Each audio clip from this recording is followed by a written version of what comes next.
అందరికీ నమస్తే. Welcome back to rainbow home cooking.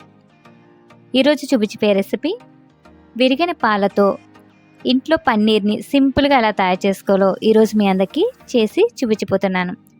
Same బయట కొంటే పన్నీర్ ఎలా ఉంటుందో అలాగే ఉంటుంది. టేస్ట్ చాలా బాగుంటుంది. ఇంకా హెల్తీగా మనం ఇంట్లోనే పన్నీర్ని తయారు చేసుకోవచ్చు. ఇప్పుడు మీ అందరికీ విరిగిన పాలతో పన్నీర్ ఎలా తయారు చేసుకోవాలో చేసి చూపిస్తాను. కొన్నిసార్లు పాలు విరిగిపోతూ ఉంటాయి కదా, వాటిని మనం వేస్ట్ చేయకుండా ఇలా ఇంట్లో సింపుల్గా పన్నీర్ని తయారు చేసుకోవచ్చండి. పాలు ఇలా విరిగిపోతాయి కదా, విరిగిపోయిన తర్వాత దీనిలో నిమ్మరసం కానీ లేదా వెనిగర్ కానీ వేసుకోవాలి. నేను ఇక్కడైతే వెనిగర్ని వాటర్లో యాడ్ చేసుకుని వేసుకుంటున్నాను. ఆల్రెడీ విరిగిపోయి ఉంటాయి, ఇంకా కొంచెం మిల్క్ ఉండిపోతుంది. ఈ వెనిగర్ వేయడం వలన పూర్తిగా సెపరేట్ అయిపోతుంది. ఇలా పన్నీర్ సెపరేట్ అయిన తర్వాత వాటర్ వేసుకుని 4 సార్లు శుభ్రంగా కడుక్కోవాలి. వెనిగర్ వేసాం కాబట్టి పులుపు లేకుండా ఇలా 4-5 సార్లు శుభ్రంగా వాష్ చేసుకోవాలి. వెనిగర్ లేకపోయినా మీరు నిమ్మరసమైనా యాడ్ చేసుకోవచ్చు. విరిగిన పాలు కొంచెం స్మెల్ వస్తూ ఉంటాయి కదా, ఈ వెనిగర్ కానీ నిమ్మరసం కానీ యాడ్ చేయడం వల్ల ఆ స్మెల్ కూడా అసలు అనిపించదు.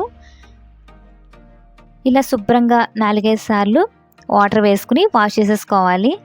వాష్ చేసుకున్న తర్వాత ఈ క్లాత్ని గట్టిగా వాటర్ అంతా బయటకు వచ్చేసేలాగా పిండుకోవాలి.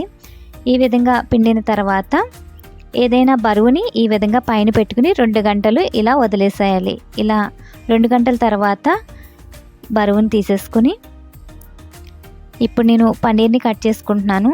పైన మీరు నీళ్ళ గిన్నెని కూడా పెట్టుకోవచ్చు, ఏదో ఒకటి బరువు ఉంటే సరిపోతుంది. విరిగిన పాలు వేస్ట్ చేయకుండా ఇలా ఇంట్లోనే చాలా హెల్తీగా మనం హైజీనిక్గా పన్నీర్ని ప్రిపేర్ చేసుకోవచ్చు. సేమ్ బయట మనం కొన్న పన్నీర్ లాగే అనిపిస్తుందండి. టేస్ట్ అయితే చాలా బాగుంటుంది.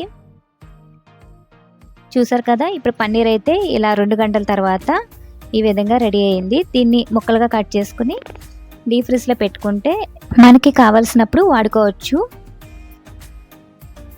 బయట కొన్న పన్నీర్ ఎలా ఉంటుందో సేమ్ అలాగే వస్తుందండి.